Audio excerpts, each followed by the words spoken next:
Thanks everyone for taking time off your busy schedule to attend this webinar. We have an exciting lineup of speakers this afternoon, and through this webinar, we hope that everyone will gain a better understanding of how threat intelligence can serve as a strategy to help you in safeguarding your data. So we'll be having a Q&A session at the end. So if you have any questions, do feel free to actually type them in the chat, and our speakers will actually address your questions during the Q&A session. So without further ado, let's invite our SingAREN ExCo member, Mr. Christopher Lake, to actually start the webinar. Mr. Christopher Lake, please. Thank you. Okay, thanks everyone. It's Friday afternoon, so I know that everyone turned out now means that you're very interested to find out and learn about this. So I'll just do a quick introduction of our lineup speaker. So actually for myself, I see through the name, I think I know a couple of y'all, but if y'all don't know me, I'm from NTU and also ExCo member of the SingAREN. But I think more importantly, let me introduce our today's two speakers, Anthony Lim. I think Anthony is industry veteran. He has been around, I think, cybersecurity industry many years. He often appears on TV as well to share his thought leadership. And we have also Adam, who is from Insight. And Adam also brings across many years of industry experience, and currently he's the sales director of Insight. And he's going to walk through with us later on the demo on some of the threat intelligence use cases. Okay, so for myself, I will just briefly give a very high-level brief introduction on threat intelligence. I mean, of course, for those who are totally new, but I believe many of you also heard about what is threat intelligence.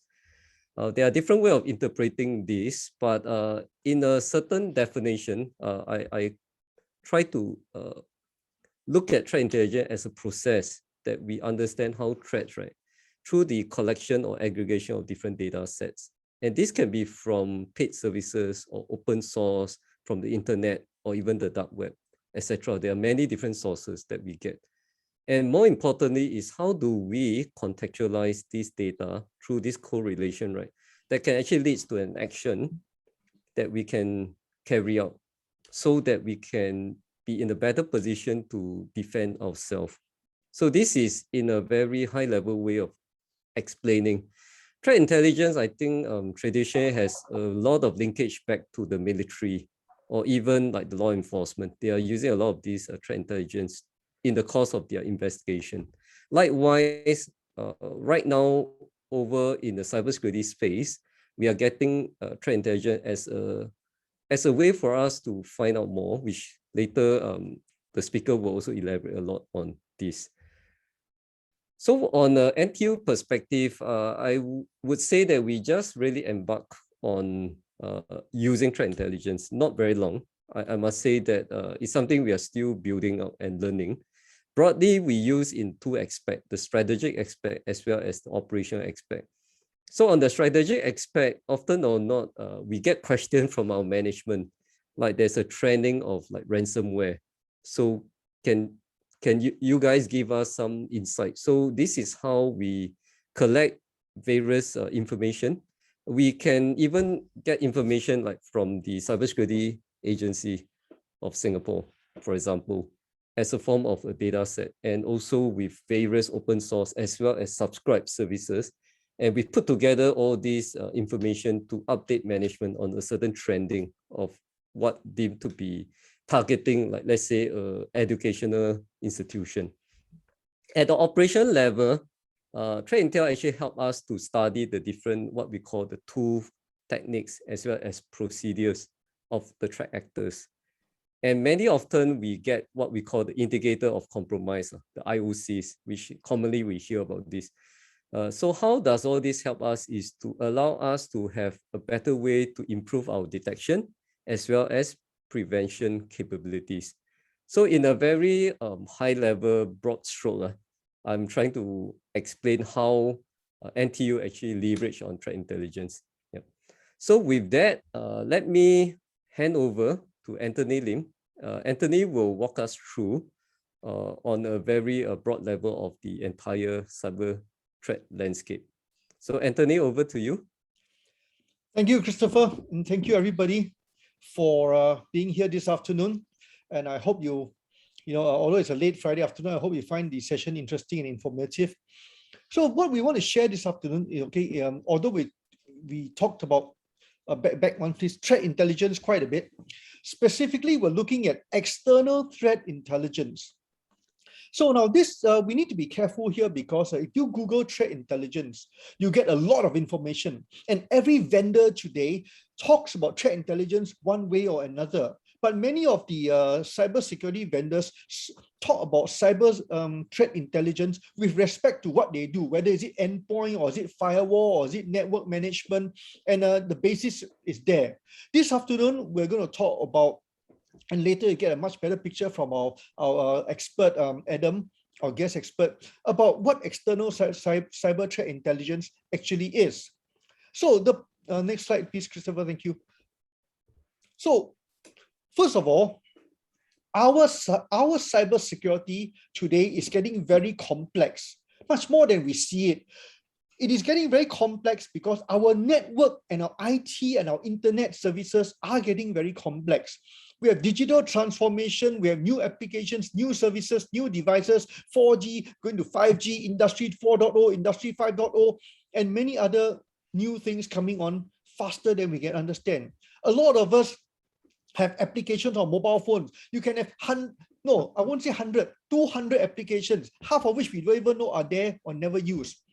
And with respect to COVID pandemic in the past couple of years, we have lockdown, we have remote services, we have remote access, we have cloud services, and this on top of the digital transformation adds to the complexity because we deploy first and worry about how to configure. We deploy first and worry about how to secure. And the hackers are having a field day because hackers like to look for new things to attack. And whenever there's something new, they will always attack. They're always sniffing the network. They're always sniffing for things to attack. The problem, okay, here is that, ladies and gentlemen, hackers are not always bad. I'm not saying they're not bad, but there are many of them who are amateurs who are just sniffing anyway, and they're trying something. They may find something new to attack, and they're experimenting with your network or your data or your services or your applications. So not only that, hackers, are the bad ones, are also finding new ways to attack and steal data and steal assets and steal money. Okay, even Bitcoin exchange they want to attack, and you've seen any of that, and there's a lot of ransomware going around. So the problem here, ladies and gentlemen, is that what do? We can, next slide, please, Christopher, thank you. We can not just make our walls thicker and taller. So the first line, more firewall or appliance will not help. I'm not telling you not to have more firewall or more appliance, but the point is that now we have many organizations today implement a 2-layer firewall. Now we're talking about 3-layer firewall. Okay, and what other solutions are you going to throw at it? You're making your walls thicker, you're making your walls taller. Hackers also know that. Gone are the days where hackers use brute force to try to attack until they hit, if they find a hole in your network. No. They look for mistakes people make. They do phishing. They go for soft targets. They look for configuration errors and failures and operational errors, and there they come in. So the hackers will not try the old ways to attack. And they know you have your solutions. You know you have your technology. They know you have your firewalls. So what do? They also have AI. They also have intelligence, like I said. This afternoon, we're talking about different kind of attack. A kind of a cyber attack that does not touch your network, that does not actually attack you physically. If someone comes up to you and wants to hit you, you can see him. He has to touch you before he can hit you. You can move, you can block, you can have something to protect his physical attack, whatever. But the attack is in front of your eyes and you can do something about it. Imagine a different kind of attack that you don't even know. He's someone out there spreading bad rumors about you, for example, giving yourself a bad name. Suddenly your friends stop talking to you. Why? It's because you don't know this kind of attack. So this afternoon we're talking about external threat intelligence that has to do with something like this. So we need to find out what issues are there.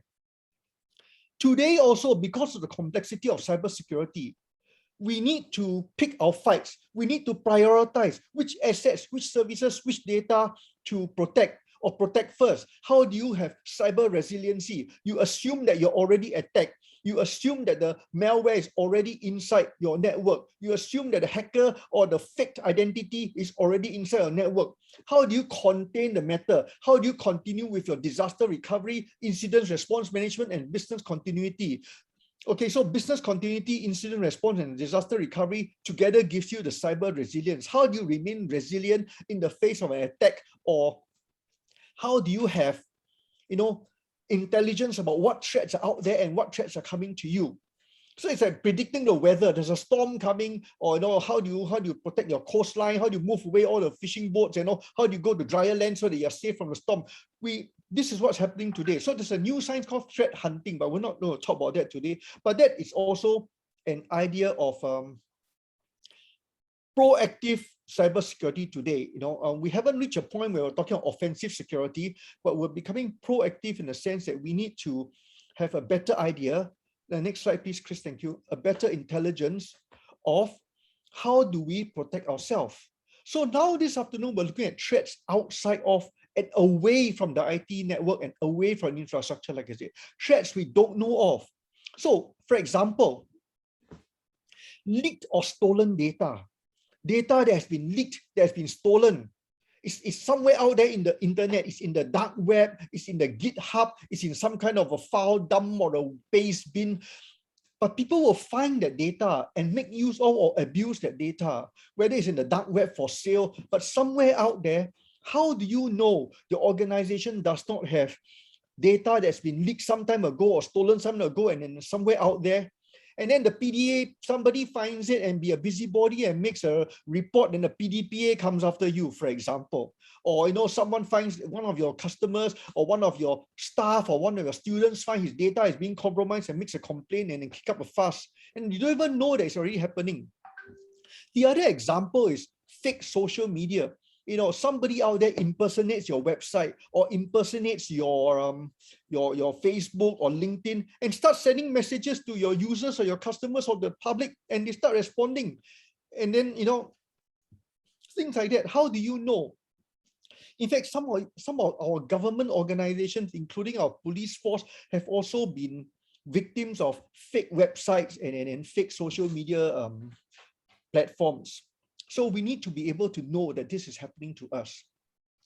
And of course, there's the online scams, phishing.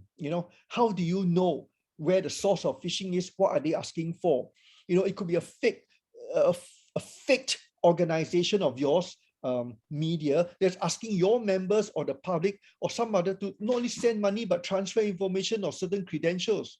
So, and then they could make use of this information to attack your organization per se. They may even find your network configuration, your cybersecurity asset list, and they find ways to overcome that. Next slide, please, Chris. So this is what we're looking at. Another example, okay, before I hand over, is supply chain or ecosystem member attacks. Today, a lot of organizations, a lot of activities occur in an ecosystem, like SingAREN itself is an ecosystem. Or you have a logistics supply chain, or you're doing business, you have suppliers, you have customers, you have, or you are a supplier to somebody else and all that. So the hackers know that they cannot attack you, but they'll attack your ecosystem member or your supplier or your supply chain member, and from there try to attack you. Such things have even happened to big organizations like Rolls-Royce and Airbus. These things can even happen to them. So how do we manage third-party risk? There's this other concept called KYC, know your customer.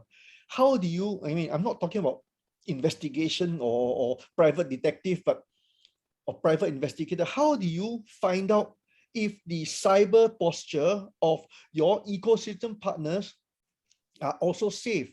How do you know your subcontractor has not been attacked and your data has been leaked by them and being abused by hackers out there? Or how do you know the hackers do not have the technical intelligence of your ecosystem partner to launch a phishing or a ransomware attack to you through them? Things like that. So basically, external threat intelligence findings can be used to correlate with and fine-tune your existing cybersecurity defense solutions to anticipate and protect better. Like I said earlier, you can't keep building your walls thicker or taller.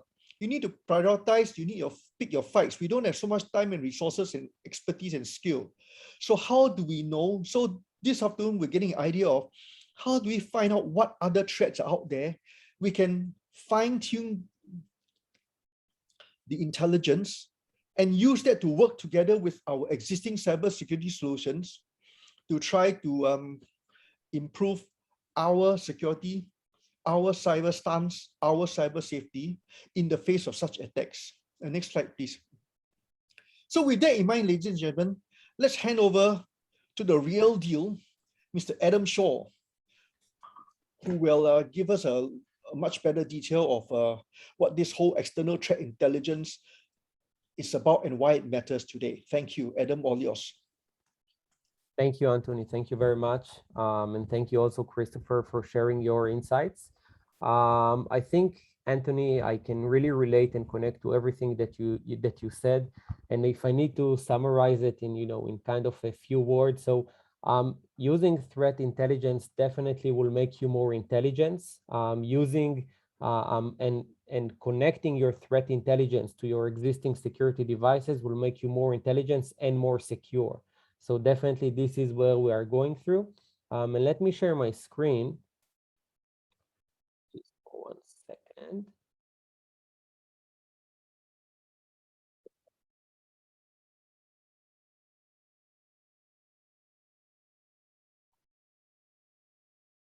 Linda, can everyone see my screen? Okay, great. Yes. Again, thank you very much, everyone, for joining me today.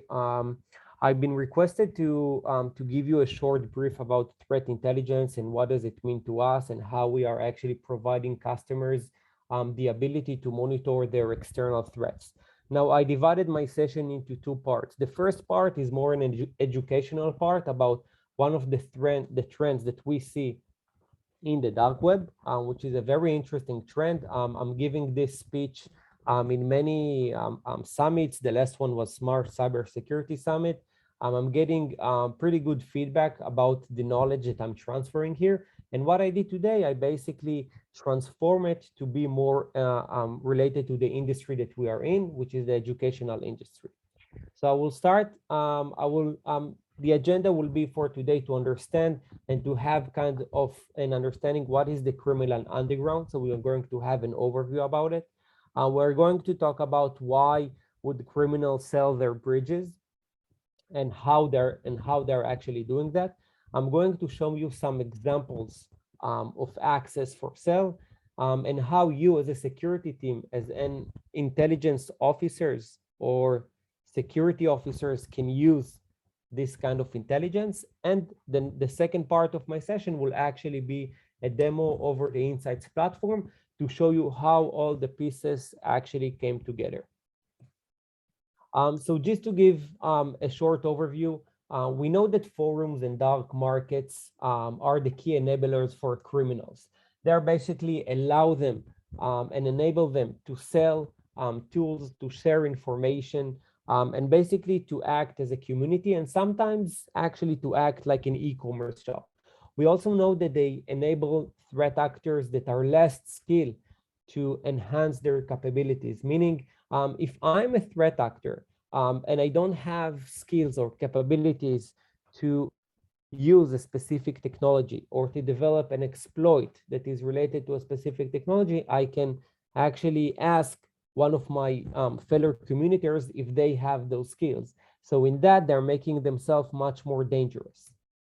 We know that they enable successful attackers to monetize their attacks. So as you know, monetization and credibility is one of the most important things in the underground communities. So every time I'm executing a successful attack, and I think that everyone can see it in the recent ransomware groups, right? How they are very proud about their work and how they deployed successfully ransomware in many companies. So they actually have their own website where everyone can come in, see what they did.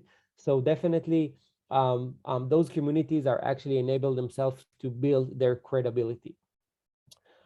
We also know that a specialization in certain fields are making threat actor much more dangerous. and they can enhance their aggregated capabilities. We know for a fact that there are specific APTs, specific actors, that they can specialize within specific technique, and we can see how MITRE is actually mapping those techniques into specific threat actors, are helping them to be much more dangerous. And this is why MITRE ATT&CK came with their framework and mapping. When we're talking about criminal underground, we know that most of them are Russian-speaking communities, but definitely we see that this is the most sophisticated one. Other than English, we have Spanish, Portuguese, Arabic, etc. But definitely the Russian-speaking communities are by far the most sophisticated one that we observed when it comes to selling bridges and selling networks access. Now, I would like to pause here for a second and ask you, why do you think, what is the reason that criminals will sell their bridges? I mean, if you came to think about it, if I'm such a good hacker and I manage to penetrate an organization or an environment, why should I sell it? Why should I not utilize it for my own benefits? What will be the reason for that? And this is a question that we ask ourselves when we see this trend going on. And this is some of the reasons that we managed to find. Firstly, they could specialize in initial intrusion, but they don't have other skills to monetize their own bridges, meaning they are very good in doing this initial intrusion because they have certain skills or capabilities, but they don't know how to proceed from there. The second reason that we saw is just lack of time, resources, and manpower. You need to understand that if I'm a single sole threat actor and I manage to penetrate a specific organization, it doesn't mean that I have enough resources, manpower, or desire to go and execute a full attack. This is the reason why I would like to sell my access. This is why I want to sell my bridge. And obviously, specialization in specific environment like ICS and OT may require different skills and may require different kind of capabilities in order to navigate after you gain the initial intrusion. After we did some studies, we actually understand that when threat actors are doing the reconnaissance, they actually understand that they cannot do that they cannot make a lot of money from just selling the data that they have gathered, but actually making the victim more suitable for a ransomware. So meaning that, okay, I managed to penetrate a company A. I understand that the demand for information like company A is not such in a high request, then maybe it will be, I can make my bridge more profitable if I will deploy a ransomware. So this is one of the reasons that we saw as well. And lastly, we know that criminals that have lacks of skills to initiate their own bridges may pay higher prices for network access. So the same as the first reason, but from the opposite way. So we know that there are a lot of threat actors that have great skills by executing malwares and executing exploits, but they don't really have a very good experience to make this initial intrusion, which basically make this entire market very profitable because they are the demand, and obviously they are the people that would like to sell what they're doing. So everything kind of, you will comprise it into one thought process. It's actually acting like a market, like any wet market or any e-commerce shop that you know. We have someone that is selling goods and someone that is buying those goods because he can take it and make it even greater. So how criminals are actually selling their bridges, right? So what are they doing? Are they putting a post? Are they chatting on Telegram about it? How they're actually doing that? So as I mentioned, typically forum post and advertisement for those sales. We know that each and every post will include few parameters that are important for the threat actor that is buying it in order to understand what he's dealing with.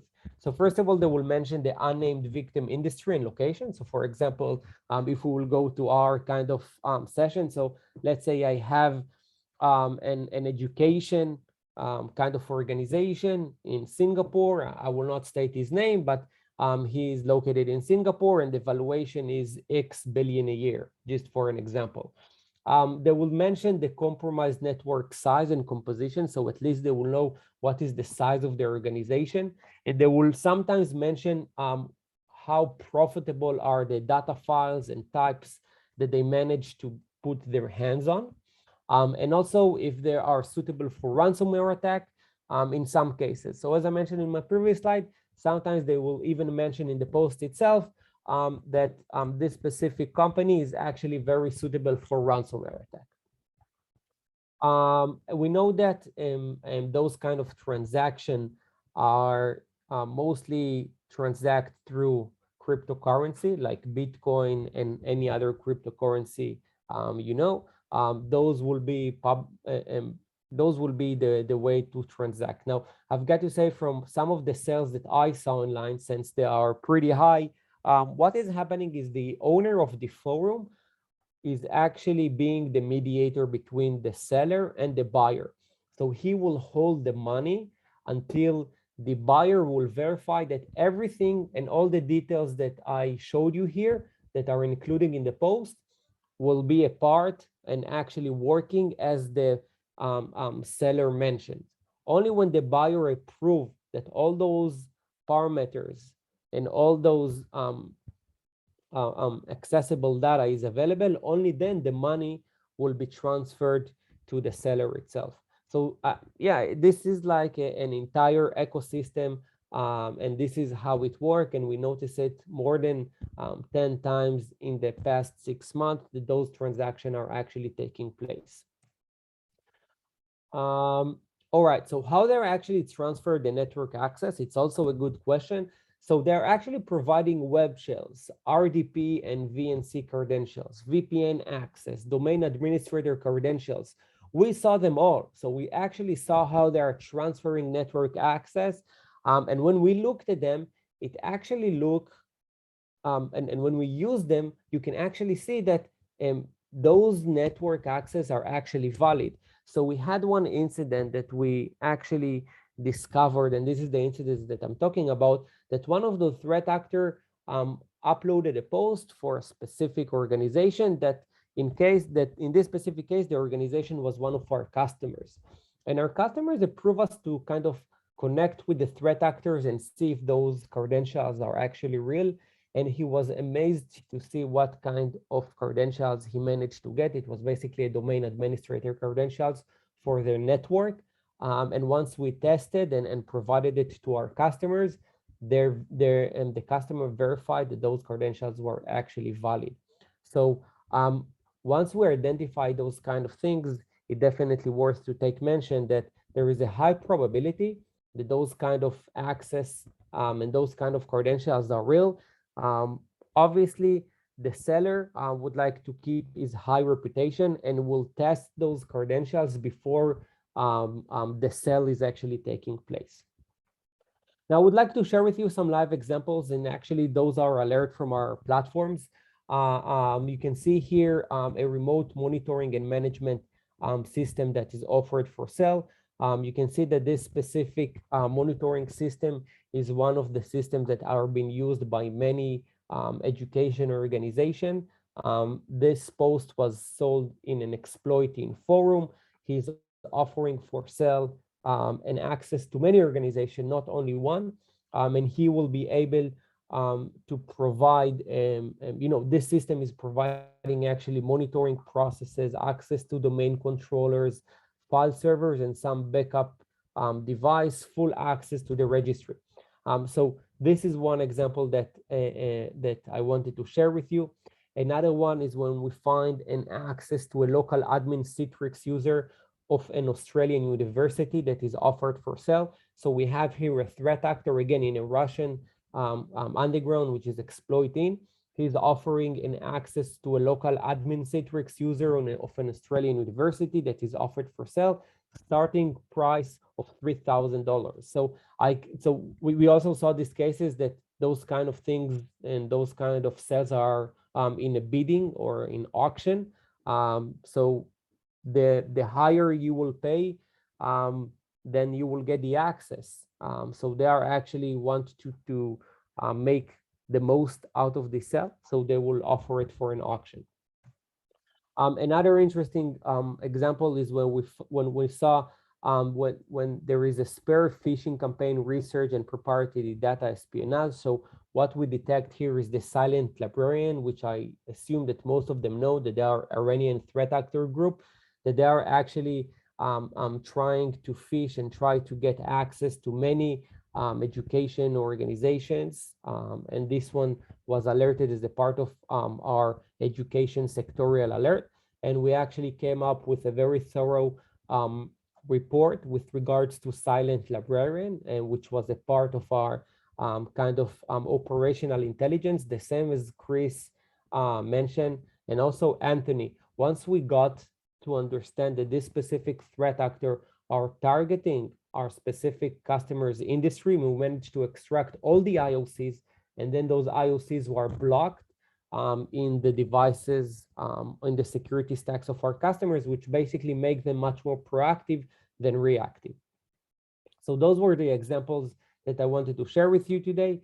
And I'm going to talk about how you can use such an intelligence to detect breaches. So you can understand that if you have a system that can monitor for you those kind of intelligence, and you know, I just wanted to focus today on one very simple example about how we are monitoring the dark web.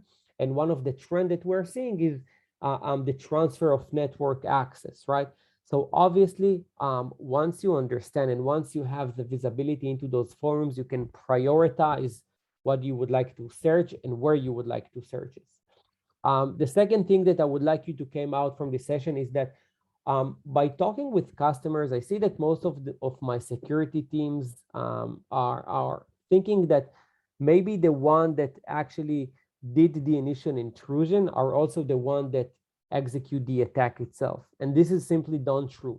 So for example, if you are doing an incident response and you are detecting IOCs from the malware, but then you would like to associate them with the initial intrusion, it is not necessarily correct to do so, because as I just showed you, it could be that the threat actor that penetrate your environment and use certain IOCs actually sold this breach to a different threat actor that execute the attack itself, and he used other IOCs.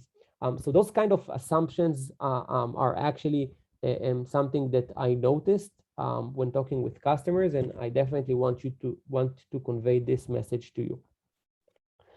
As you know, those cells may take time, and the delays in cells can make you the benefit of detecting them.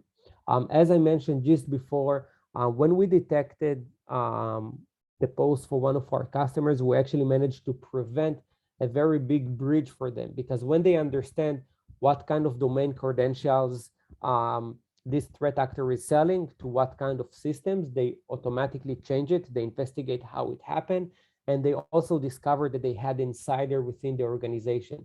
So you can understand that by using threat intelligence, you're turning yourself much more proactive rather than reactive. You don't wait to the breach that will happen. You don't wait to the attack to knock on your door. You're already taking and using an intelligence in order to detect it from the first place. So these kind of things definitely could be useful for you by using intelligence. And I just want to share with you how the intelligence process actually look like, right? So we know that there is the surface, the deep and dark web. So we are collecting all the intelligence by utilizing our AI and machine learning, and we are actually ingesting it into our engine in the backend, and we are creating some kind of an offline database of all these sources and information. We are combining human intelligence and threat hunting capabilities and also custom research into our data. We are using some external threat feeds to feed our engine with IOCs that are relevant to our customers. And then we're providing you solution that will provide you different scenarios such as phishing protection, brand security, data leak detection, executive VIP protection, and vulnerability intelligence. On top of that, we are adding a layer of automated mitigation.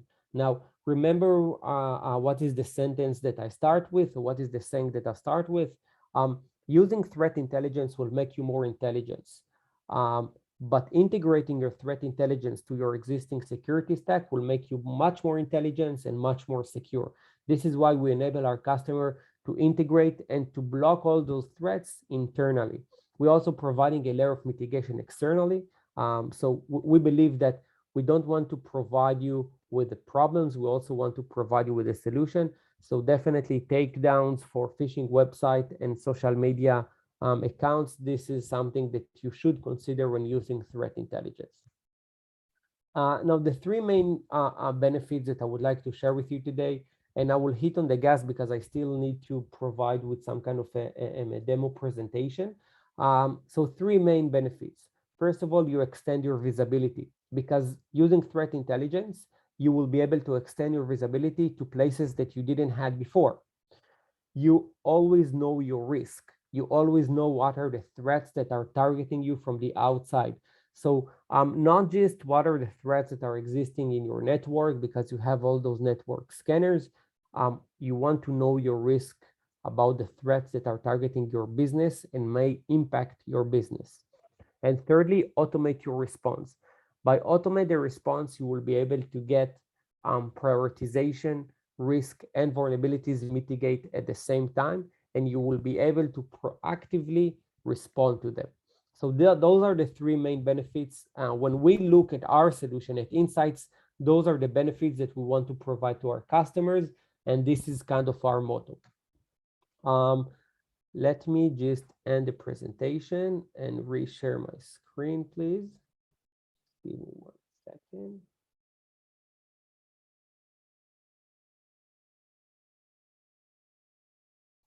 Okay, I hope you can see my dashboard now. Okay, perfect. So we talked a lot, but let's go into the details of how it actually looks like. So as you can see, this is the Insights platform. This is the Insights dashboard. You have different models that serve different kind of intelligence segments. As Christopher mentioned in the beginning, there are three different segments that we're looking at. There is the tactical intelligence, operational intelligence, and strategic intelligence. So as you can see here, and I will mainly focus on the threat command. So under the threat command, where we provide the tactical intelligence, actually we are helping organizations to understand what are the threats that are targeting them in specific. And the way that we're doing that, we're collecting different keywords to understand what is your digital footprint. So for example, any company name, domain, brand names, mobile apps, social media official pages, external IP addresses, login pages, VIP names and emails monitoring. And also the same goes for public repositories code mention. As Chris and Anthony mentioned, GitHub and code repository become a very important source for most of the organization that we're working with. And by taking those digital assets, we're able to map what is your digital footprint and what are the threats that we need to look in order to provide you with the needed information. And as you can see, the dashboard is divided into two main segments, the clear web and the dark web. And under each segment, you have 6 different alert types that represent different scenarios. So attack indication, data leakage, phishing, brand security, exploitable data, and VIP. And I would like to show you just a few examples of how it actually looks like. So you can get an alert of a suspected phishing domain. You can see it's insights.com. Now, obviously, we will always want to show you what is the correlated asset, because you want to see, okay, this alert is presented to me because I have a domain that's called insights with one i.com. So I understand that this domain is looking like my domain, but you also want to understand why Insights raised this alert. So if you will go to the decision parameters, you can actually see that the domain is related to company based on online search. The domain name is similar to company assets, and the website content contains company domain. With all those parameters, our algorithm managed to understand, okay, this is a suspicious website, a domain that was registered just a few hours ago, and we uploaded this information to you. You can see that you have different tagging. You can also add your own taggings. But one more very important functionality that we can provide you is the integration with the operational intelligence, with the tip. Let's say you would like to investigate this IOC among other IOCs, you can just click on the investigation And you can see that now we have been redirected to the investigation page to further understand this domain, what is his relation. So we can see that the insights.com is directly related to the Coblat group, and it's also resolving to 2 different IPs. When I'm pressing on those IPs, you can see that there is a Splunk match, meaning we already know that this IP matched with your Splunk. By integrating with your Splunk, we have a bidirectional integration. This is how we can actually provide more information and enrichment with regards to a specific alert. Now, going back to the alert, just 1 second, I just wanted to show you how you can conduct investigation in a very easy way. You can select here the IOCs again, and you can add this domain to a block list feed. Now, this block list feed will be integrated, for example, with your Office 365. So after you understand that this domain is a malicious domain, you can definitely add it to a block list feed, and you can block it in your internal devices. So this is how threat intelligence can help you and any other organization to be much more proactive with regards to phishing domains.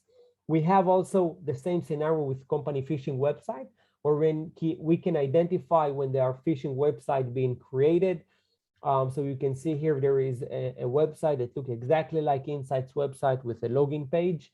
And this is definitely something that you would like to take note of. And then you can just press on the remediation, and the platform will help you to take down this phishing website for you. So at the end of the day, you're getting a phishing email, or you're getting a phishing alert as a domain alert, as an incident. You can react by blocking it internally, and you can also react by remove it and taking it down. Now, obviously, I have many examples to share with you with regards to every different alert, but with respect to everyone's time, I will just want to show you one more thing, and that's it. So this is what we call the tactical intelligence, right? So this is how you can assess what are the risks that is relevant to you, not generic intelligence, not general intelligence, but actually the intelligence that is relevant to you as an organization. The second thing that I would like to show you is the strategic and operational intelligence, as Christopher mentioned. So you always like to know what are the sources that you are collecting the IOCs from. So we actually can fetch IOCs from many insights sources, private sources, Stix and Taxi, and we also have integration with MISP, and lastly, public feeds. And what you are getting is basically a solution that is aggregating for you different indicator of compromise in types of IP, URL, domain, hash, and email that are aggregated into one platform. And you can ingest all those IOCs to your security stack. And it's actually look like that. If I'll go to automation integration, you can see that all those devices can be integrated with Insights, but not limited to the brands that you see here. And we can provide both on-premises and cloud-to-cloud integration, which enable you to take this huge amount of IOCs and to integrate it with your solution. Again, going back to what Anthony mentioned, is that you need to integrate and you need to make your security stack much more intelligent than what it is today. And lastly, on the front of the threat or the strategic intelligence, I would like to show you our threat library. So this is where you can really prepare yourself and kind of understand what is the strategic intelligence, what is the industry that you are in, what are the threats that you are facing from a geolocation perspective. So this is where you can really gain this information. So you can search based targeted country. So for example, Singapore, and you can actually provide a sector. So for example, at the education sector, here you can actually see what are the most threat actors, TTPs and campaigns that are targeting you. And if I will open just one of them, so for example, APT 41, you will have some kind of description about this APT, some more information, right? So you can understand better who are there, what they are doing. But more than that, you have all the related IOCs that you can add to a block list that will integrate with one of your devices. You also have the related vulnerabilities that are associated with this specific threat actors, and you also have a direct MITRE attack mapping to a specific threat or campaign. So this is really covered your kind of your strategic intelligence segment. Again, I just demonstrate very few points with regards to what you can do utilizing threat intelligence. And that's it. I think that I left exactly 10 minutes for Q&As. And I hope you enjoyed my presentation. Let's go. I will give it back to you, Linda and Chris.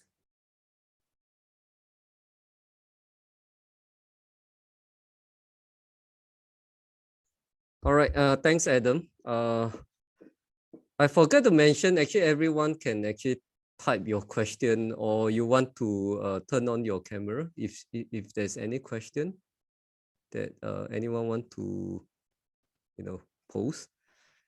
Or if not, may I just do a quick Slido? Give me a second. Okay, I'm doing this Slido questionnaire. Can you all see my screen? Okay, can see, yeah? Yeah. Okay, can you all get into this Slido? Because actually I've wanted to spin off these two questions. I'm just curious among our members, right? Are you able to get into this Slido? Okay, let me just go in. So actually I want to find out, do we have any, in your organization, any of your staff holding threat intelligence responsibility? Yeah. So for the case of like NTU, I would say that we have part-time responsibilities. So it's not the full-time staff. So I'm keen to find out, maybe I'll just take a while for you all to bring out your browser and get into Slido. Yeah. Christopher, Yeah. Binlei here. Are you going to share the link on the chat, or how do we? Okay, there's this number. Yeah. Maybe let me go back. If you get into this Slido, app.sle.do, the number, oops, sorry, is this one. Yeah. 762403. Yeah.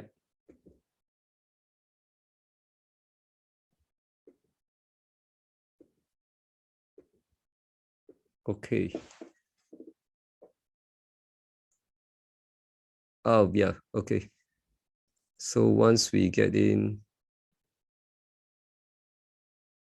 actually, there are just two questions. So let me see whether did I see any results coming in. Oh, sorry. Let me open again.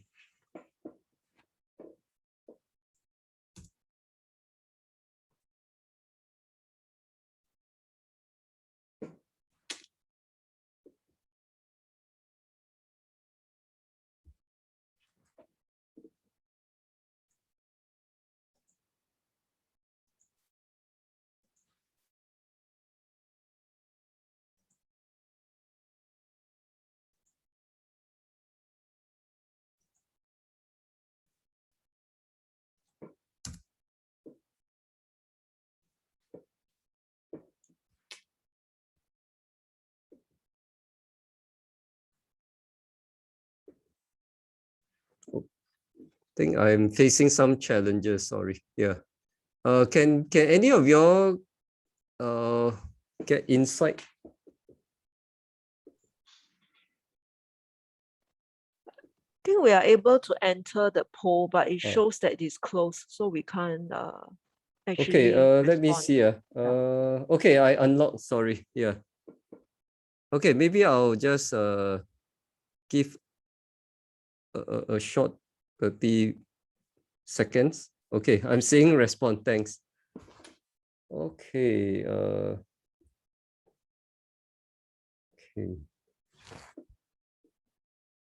Yep.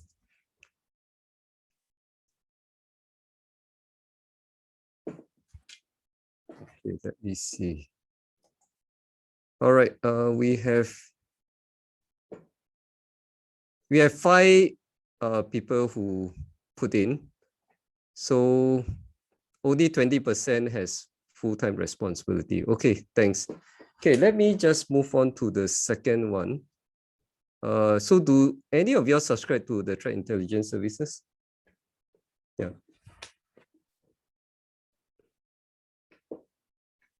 Okay, I have 2, 3, 4, 50-50. Okay. Okay. Maybe out of the 5, 60% actually has subscribed to that. Okay. Thanks. So I thought of just having this quick poll. So maybe a question for Adam. Since if anyone or any organization would like to start off a threat intelligence function, what would you suggest the approach that we should take? What should we focus on as a priority? Yeah. It's a good question. And I think, first of all, the kind of the methodology that we're going through is the democratizing threat intelligence, because we really want to enable each and every organization the ability to consume intelligence. Now, we need to firstly understand what is the maturity level of the organization and what they are looking at. But as a general note, I would recommend to firstly understand what are the threats that are targeting you as an organization, to kind of try to mitigate and extend the visibility to each and every organization.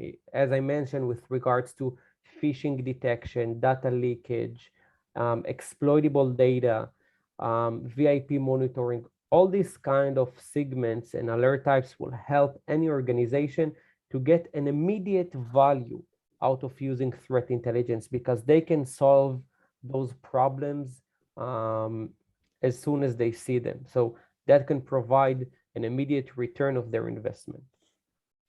Okay, great. Thanks. So anyone else has any question or burning one, or feel free to, either speak or you just want to type in. Let me see. Anyone? Okay, maybe I just want to add on for the case of NTU, as I mentioned in the introduction, we have not been actually using threat intelligence very long, frankly speaking, although I'm not new to threat intelligence. But what I would typically say is that within education or even research, it's very hard for us to have full-time people working on this. So the challenge we always face is that how can we even get started when we don't even have resource? So what I would suggest is start with a scope that we can manage. So what we did is we look into the very low-hanging fruit, like typo squatting. So we put in like what just now Adam has demo. We look out for some domain that is very similar to our organization. So these are some of the good alerts that can allow us to take action. And also we look into credential leak, like who are the user within our organization that were found on the dark web or any other forum that was selling credential, and we take action over by resetting these users. So these are I would say low-hanging fruit. Okay, I saw a question. The framework to follow to allow actionable threat intelligence and IOC management. Yeah. Adam, is there something you want to suggest? Yeah. Yeah. So I would say that there are a lot of frameworks, but again, it's all about depends on the maturity level of the organization. And to start with, I would say that we are using the MITRE ATT&CK framework as a very basic one to understand what are the threats that are targeting our customers from a strategic point of view, right? And then we're mapping them into IOCs, we're mapping them into specific vulnerabilities. If we're looking on IOC management as a whole, I would say that the best practice will actually be to look into what kind of device you would like to integrate this IOC management, and then you can better decide what kind of framework you would like to go with. But definitely as a basic one, the MITRE ATT&CK is what I really recommend. Yeah, thanks, Adam. Yeah. In fact, for really very primitive way, a very long time back, we used to start tracking over Excel spreadsheet, but as the IOC grows, right, it's not it's not scalable. So It's not eventually scalable. you need to invest in a proper platform. I see that that's how many organizations starts to evolve as you manage more of these IOCs, or the ability to aggregate all threat intelligence together. So eventually it's wise to invest in the platform that allows And you if, to do that. and I just want to mention, if you really want to go on kind of an open source and free solution, you always have MISP. I would just say that you will need to invest time in order to build it. So you need to kind of at least think about someone that will do 50% of the time to build this MISP before it will be operational. But definitely you can go to Google, search MISP, and this is a free framework or kind of platform for aggregation of IOCs. Okay, so I saw another question. Many organizations currently using cloud provider. Can we monitor in the cloud systems? Yeah, I think that was from Basuki. Yeah. So when you're saying that you would like to monitor cloud system, you would like to monitor, for example, open S3 buckets, leaked information, Azure blobs, this is kind of the information that you would like to monitor. If this is the case, so definitely yes, threat intelligence providers should monitor any leaked data, specifically when we're talking about third-party S3 buckets, Azure blobs, or any leaked information that is out there. And I hope that I understand your question correctly. Yeah, I maybe just will add on a little bit on that. I think as any organization, we don't have unlimited resource to be able to do that. So I believe that having a service where the provider will be able to look around for us, so that we may find out something that we don't even know ourselves, like GitHub account that could be not properly protected, for example. Yeah. Yep. And I hope that answers Basuki. Okay. Yeah, thank you. Okay, great. I'm actually mindful of the time. So is there any last question from anyone?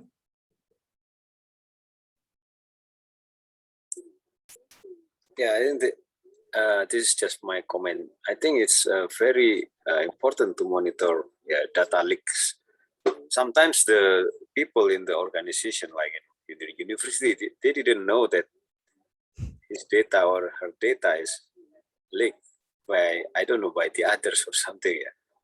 Yeah, that's and then we have another.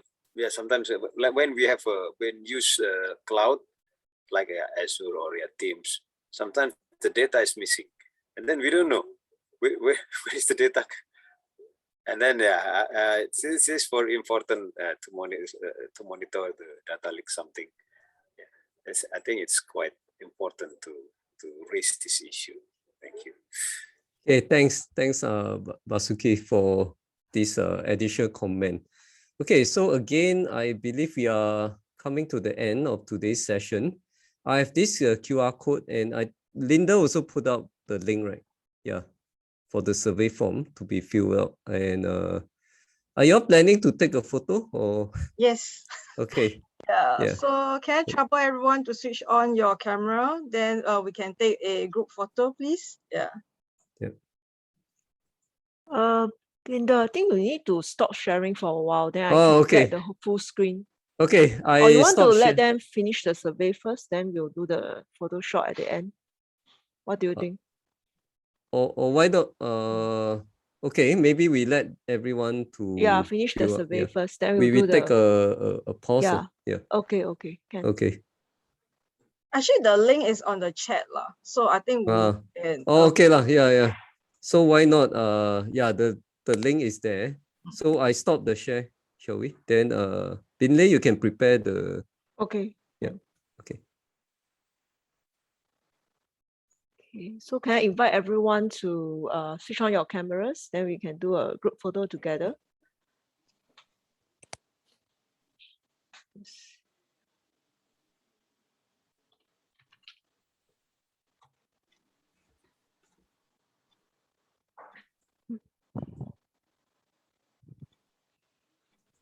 Okay. Okay, thanks. Yeah. So, okay. So, Anthony? Oh, Anthony, he Yeah. could be caught out with something Oh, last okay, minute. okay. Yeah, he No texted issue. me. Yeah, So it's okay. it's okay. Yeah. Then, okay, the rest, Hyap, Yes, Kui, I'm and here. Chris. Sorry. Oh, okay. What did I I miss? think Can you hear me? No, because we are taking a photograph, so if it's Oh. convenient, if it's okay for you, will you be able to Okay, switch let on me your try, yeah. video? Yeah, Yeah. yeah.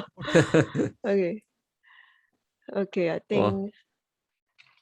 we just start. Okay, can. Okay, sure. So let me do this. Okay. See. Okay, I'll do a few more.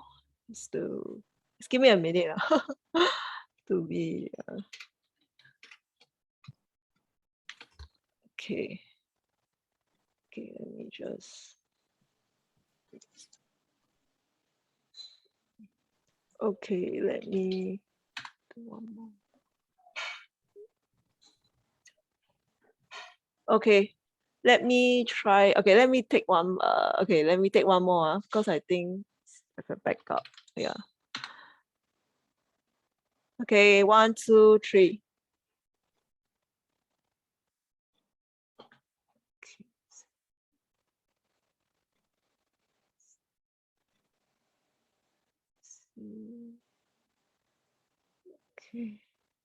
Okay. Okay. Okay. Thank Thank you. you. Thank you. Thank you. Thank you. Bye-bye, everyone. Maybe if you have sent everyone filled up the survey. Yeah, so Yeah. the link is there. So hope everyone has enjoyed this session. And once again, thanks to our speaker who has spent the time with us. And we look forward to the future web session. All right. Okay. Thank you. Have a good weekend, Okay. everybody. Okay. Thanks, Yeah, thank everyone. you. Bye. See ya. Bye-bye. Bye. Bye-bye. Bye.